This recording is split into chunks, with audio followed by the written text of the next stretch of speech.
Mysterious Traveler. Written, produced, and directed by Robert A. Arthur and David Kogan. Starring one of radio's foremost actors, Cliff Carpenter.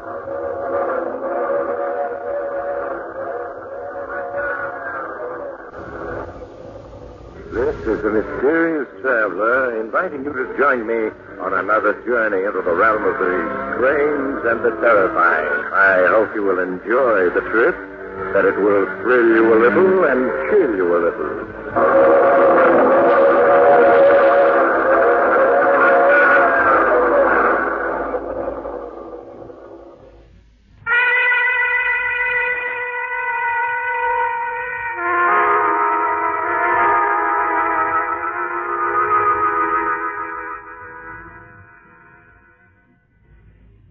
Any of you are still listening in, not having fled yet, I have a confession to make. To you, the American people. The enemy is advancing across the countryside at a speed of 15 miles an hour. And I, Stephen Reynolds, am responsible for the enemy's presence. I, and I alone, betrayed you. It wasn't intentional, and yet that's a small comfort to those of you fleeing for your lives. Before you condemn me, those few who may still be hearing my voice, please listen and try to understand. Perhaps if you hear my story exactly as it happened, you may find it in your hearts to forgive me. It began a year ago at the Lynbrook Country Club, not far from the campus of State University. A banquet was being held in honor of Dr. Charles Warren in recognition of his vast contributions to organic chemistry. The main speaker at the banquet was the governor of the state, who was there to speak in tribute to Dr. Warren. We who know Dr. Warren and his brilliant work can only join in the worldwide tribute that he has won with his discovery of narrator, the new miracle organic soil compound. Well, on this happy occasion, it is my privilege to bestow on Dr. Warren State University's highest award, the DuPage Medal of Science.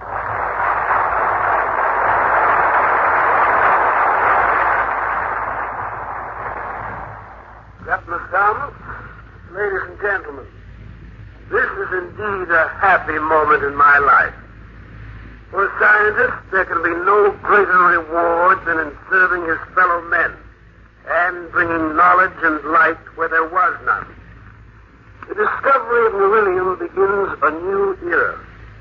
For with this new organic compound, man is now able to revitalize soil that has been barren for hundreds of years. That the dream has become a reality, I owe largely to those of you who made my research through all these years possible. Without your kindness and invaluable aid, the discovery of beryllium would not have been possible. Thank you.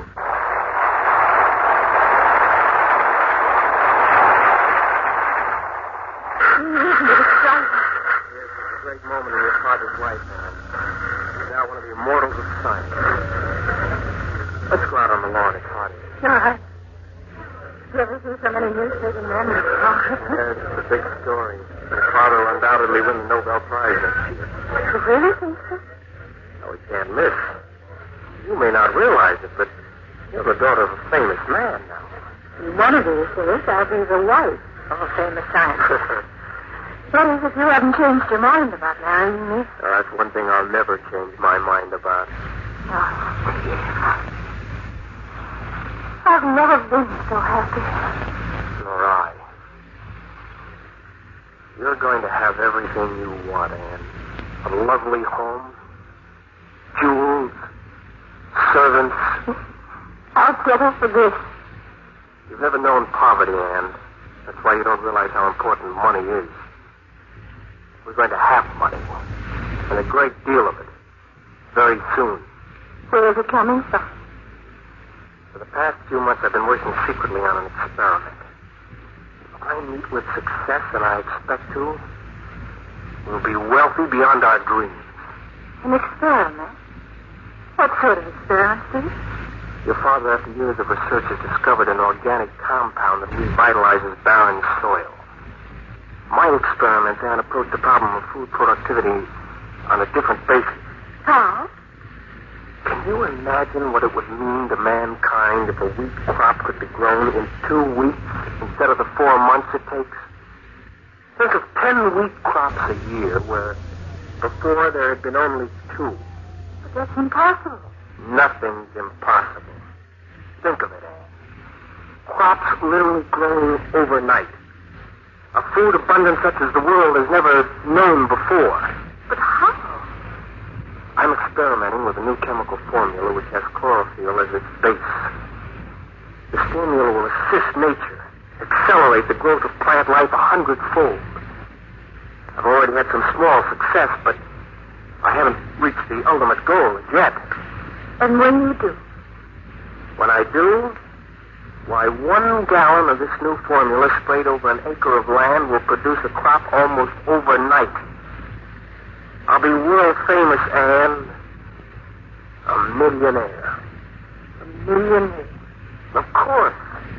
This new formula of mine, when perfected, will put your father's soil compound, beryllium, well, it won't be very important in the face of my discovery. Steve, this experiment, is it important because it'll be a great scientific advance?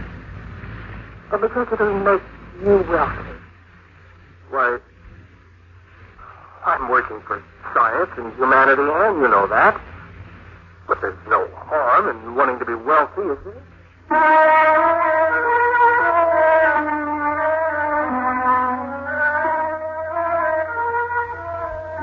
I know now that what I said to Anne wasn't true. I wasn't working for humanity. I was working for Steve Reynolds and the huge reward and honors that could be won.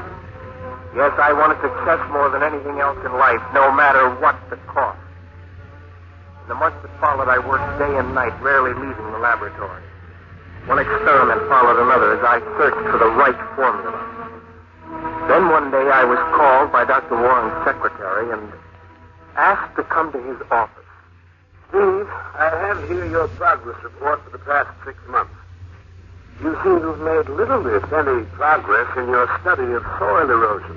Well, to tell the truth, I've given up my study of soil erosion. I'm working on something else. From your report, I guessed as much. Steve, I dislike saying this, but we can't ignore the obligations of your fellowship. I'm afraid I'll have to ask you on behalf of the trustees to give up whatever experiment you're engaged in. I won't do it.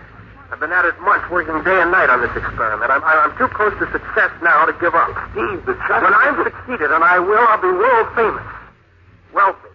One of the great scientists of all time. I see. You've got to keep that progress report of mine from the trustees so that they don't interfere. There must be some excuse you can give them. I'm sorry, Steve, but I must pass it along to them. Those are the rules. I'm asking you to break the rules. I can. Not for you, myself, or anyone else. Anne has told you my experiments, hasn't she? I know. You don't want me to succeed, do you? That's why you won't help me.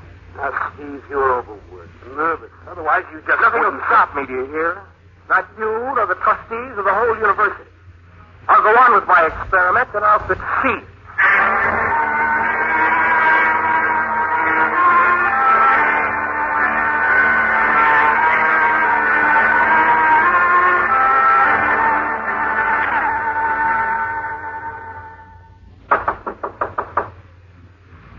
Come in. Steve? Oh, it's you, Anne. What your father told me, you quarreled and you resigned your fellowship? That's right. I'm clearing my things out of this lab and leaving. Where are you going? I rented a small farm 20 miles out of town. I'm going to continue my experiments there. Steve, you can't leave the university, not like this. It'll be a mark against your career.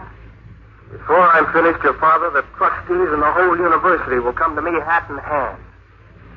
You speak your father as though he were your enemy. He's no friend. That I can tell you. If he had wanted, he could have withheld that report from the trustees. You're so determined to achieve success that you're blind to everything else. You've lost all sense of perspective. So you're on your father's side. That's because he's right. You value fame and money above everything else. And why not? Is there anything else in the world that counts? Steve, you're like a stranger. I think our being married would be a mistake. Perhaps it would. Here's your ring. Right.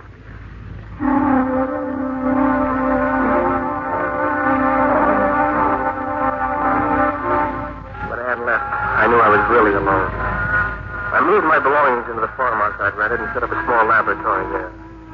Went back to working day and night, for I knew it was a race against time. I had exactly $700 to my name, and once that was gone, I'd have to find a job. The weeks that followed were ones of unceasing work. One experiment followed another as I sought that elusive formula which would accelerate growth in plant life 100-fold. In those few moments of rest I took, I would think of Anne. Only my work kept me from going to her and apologizing. Just a minute.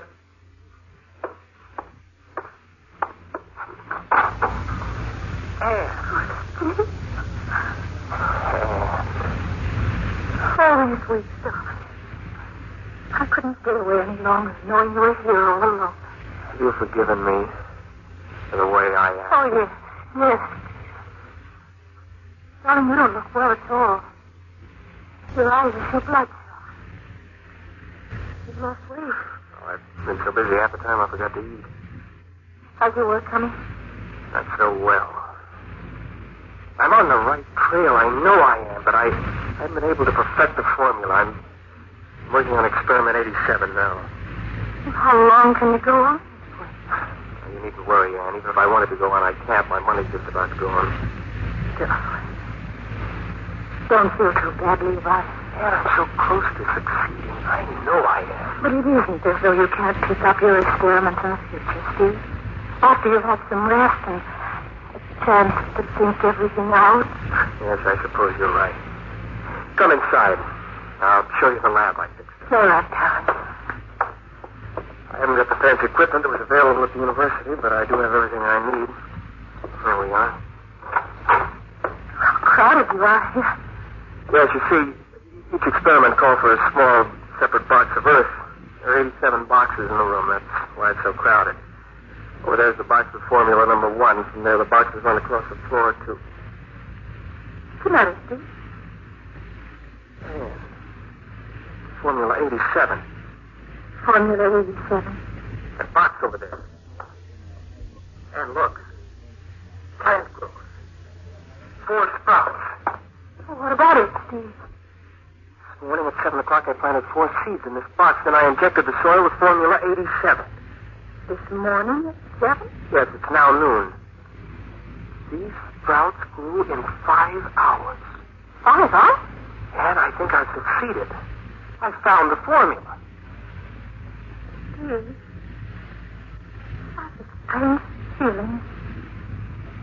But I can see those sprouts growing before my very eyes. They are. Those sprouts, what are they? Tomatoes. This rate of growth continues, and by noon tomorrow, these plants will have matured. And they'll be bearing ripe tomatoes.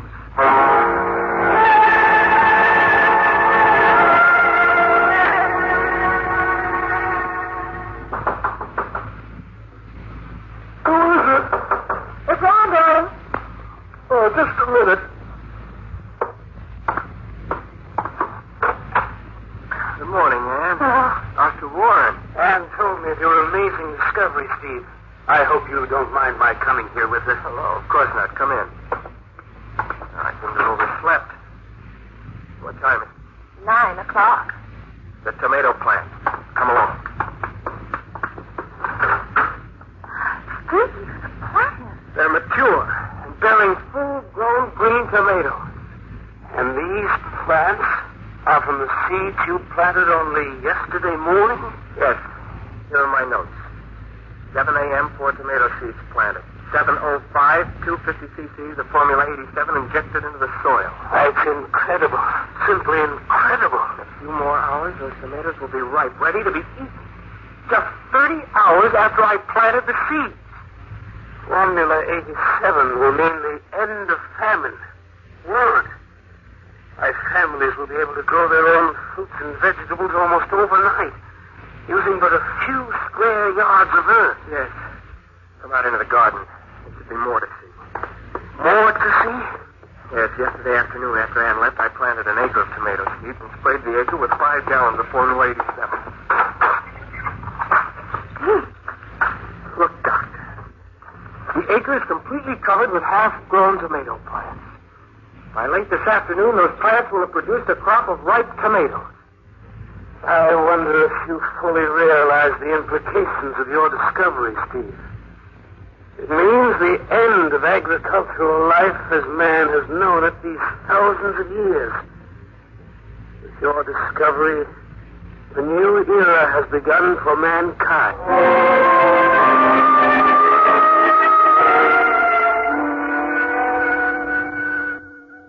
Yes, as we stood there in the garden, there could be no question that every man, woman, and child on Earth would be affected by my discovery. It took no urging on my part to have Dr. Warren and Ann stay on. They were too entranced to leave the garden and the plants that were growing before their very eyes. By 4 o'clock that afternoon, there was an acre of completely ripened tomatoes ready for consumption. Dr. Warren, Ann, and I returned to the house, and I persuaded them to stay overnight. We were all up at dawn, eager to see the plant growth that had taken place during the night. It was Dr. Warren who, as he led us into the garden, made the startling discovery. Steve, look. What is it, Doctor? All I see is an acre of overripe tomatoes. The plant life surrounding the acre. Well, there's nothing but dense overgrowth, Father. Weeds, vines, wild grass. Look how thick it is. And it's all of 6 feet high. You're right. Yesterday, there was nothing there to speak of. The weeds were just knee-high. Yes, I recall. What does it mean? Well, apparently, when I sprayed the acre where I planted, some of Formula 87 carried a little beyond, causing those weeds and other plants to grow overnight to 6 feet. The question now is, have they stopped growing? Well, come along. Let's have a look. The thicknesses of those weeds. The other plants are like a jungle growth. A jungle growth. Yes, I was thinking the same. It's difficult to tell from here how far it extends. Well, it can't be more than those few feet where I sprayed beyond the acre. Here we are. So let's walk through it. See how deep it is. All right. The two of you had better follow the path I'm making. It's pretty wet through here. Yes, we're almost 30 feet into this growth. How much further does it extend? I don't know. Can't tell yet. Like the high grass of the African forest. Yes, we've come quite a way now. Can't even see the farmhouse behind us anymore. Steve, you sure we aren't going in circles? It can't extend this far. So we're walking a straight line. I've been following the sun. Dad, how far do you think we've come? Oh, at least 100 yards. Well, the growth is beginning to thin out. I think we've reached the outer fringe of it. Yeah, here's the field. Well, thank goodness we're out of that. Steve, do you realize how many acres that growth covers? At least 10 acres, and it all sprang up since late yesterday afternoon. What do you make of it, Doctor? This Formula 87 of yours not only accelerates the growth of plant life 100-fold where sprayed, but also affects the surrounding acreage. What is it in Formula 87 that causes it to spread? You must realize, Anne, that in this new formula we're dealing with the unknown. Well, perhaps Steve can explain why it caused such a growth on an additional 10 acres. No, I can't, Doctor. As much a puzzle to me as it is to you. What are you doing, Steve? Following up a few small lots to mark how far the growth extends. As of this moment. As of this moment? Yes, Anne.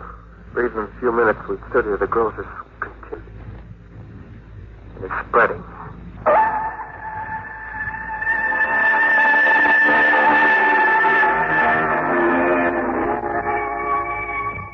Good morning. This is Bill Storm with the 9 o'clock news. Well, startling news has been coming in over the press wires in the last 10 minutes. A young associate professor, Stephen Reynolds of State University, discovered a new chemical formula which has the power to accelerate plant life growth 100-fold. While engaged in experiments on his farm 20 miles outside of Statesville, Professor Reynolds sprayed an acre of land with his new discovery, Formula 87. One of the amazing results of this experiment was the growth overnight of a 1-acre crop of tomatoes. But another result, which seems almost incredible to this reporter, is the news that Formula 87 caused plant life in surrounding acreage to grow overnight into a fantastic growth and become so thick and profuse as to cause on-the-spot observers to compare it to jungle growth. Even more amazing, the growth seems to be spreading in all directions at the rate of 100 acres an hour. Already it has spread over 2,000 acres of land. Agricultural experts and scientists are being rushed to the scene of this phenomenon. Stay tuned for further news flashes during the day.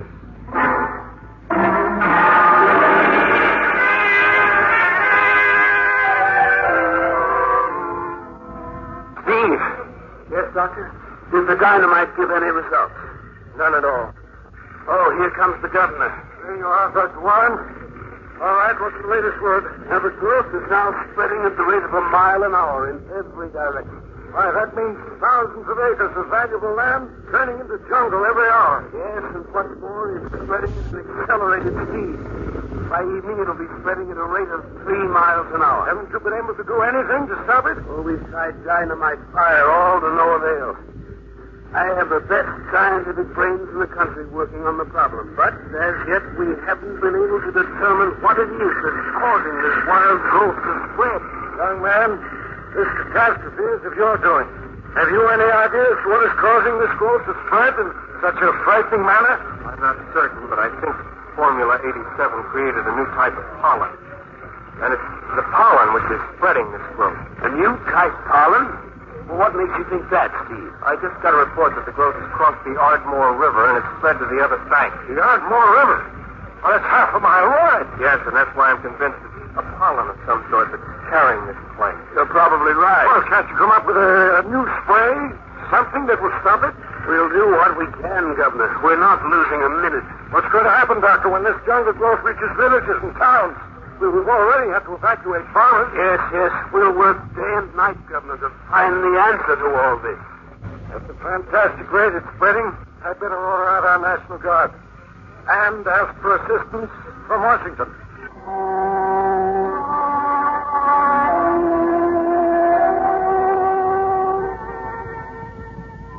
This is Bill Storm, speaking to you from the state capitol. Well, the green plague continues to advance, and Governor Thomas has declared a state emergency. Martial law has been imposed with the full approval of Washington. The green plague has spread over an area of 40,000 acres. 4 villages and 2 towns were evacuated shortly before they were engulfed by this advancing jungle growth, which scientists have been unable to explain or halt. These scientists state that the growth is accelerating its advance from hour to hour and is now moving at a rate of 15 miles an hour. Meanwhile, on-the-spot observers state that plants, vines, and trees are literally springing up before their very eyes, and that this fantastic and relentless growth is crushing and destroying all that which lies before it. All residents of the state capital have been evacuated, and momentarily we expect orders to abandon this station. However, full news reports will be continuously broadcast from other stations. Meanwhile, reports from Washington indicate that... Ladies and gentlemen, I have just received the signal that this station is to be abandoned. Tune in to other stations for further news flashes. Steve, we better leave the studio at the station. Leave? Look, you two had better come with me. You heard me broadcast. We're abandoning this station. Come on, Steve. Well, what about those people who may not have been tuned in? May not know about the green plague? Look, Mr. Reynolds, I've done what I was told to do. I'm not responsible for people who didn't hear my warnings. But I am. What? Oh, you mean because... Yes. Well, we'd better get going. There's no time to discuss this. Is the equipment still on? Yes, why? And you leave it, Mr. Storm. I'll follow later. What are you going to do? Some people may tune into the station, may not know what's happening. I'm going to stay here a while longer, broadcast the warning. Then I'll stay, too. Look, I'm leaving. You'd better make up your minds in a hurry. We'll stay for a while. Okay, if that's the way you want it. So long. Still not too late to change your mind. No. Go ahead, Steve. If any of you are still listening in, this is Stephen Reynolds speaking to you from the state capitol. This is to warn you that a terrible force of nature has been unleashed.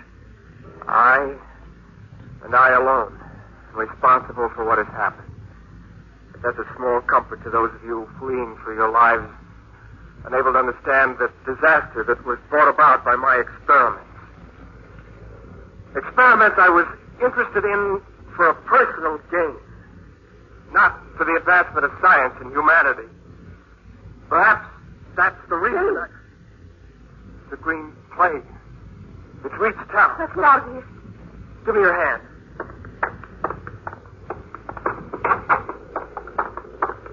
Steve, it sounds almost like an earthquake. Yes. This way to the street. So strange. The bushes are growing before our very eyes. They're uprooting those buildings. Look. The building across the street. It's going to come down.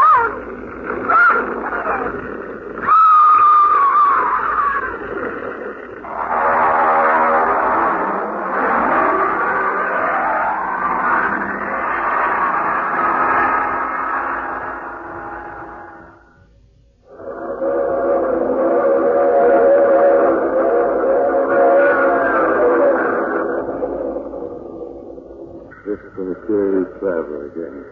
Oh, you have to get off here. I'm sorry. I'm sure we'll meet again. I take this same train every week at this same time.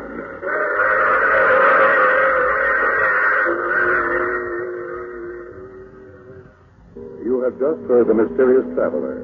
Now you can enjoy other tense and exciting stories of The Mysterious Traveler in the current issue of The Mysterious Traveler magazine, now available. All characters in our story are fictitious. Any resemblance to actual persons, the name or otherwise, is purely coincidental. Music is under the direction of Emerson Buckley, composed by Richard U. Page. Bill Tonkin speaking. This program came to you from New York. At Lowe's, every pro is an MVP to us. It doesn't matter how big or small your business is. If you're a plumber, roofer, electrician, or remodeler, your business earns back when you spend, gets exclusive offers, and paint rewards. It all adds up to help drive your business. Join Lowe's MVP's Pro Rewards and Partnership Program today. Minimum purchase required. Earnings and paint rewards awarded as Lowe's e-gift cards. Exclusions, restrictions, and more terms apply. Valid through 12/31/22. See Lowe's.com/L/Pro Loyalty Terms. Subject to change. U.S. only.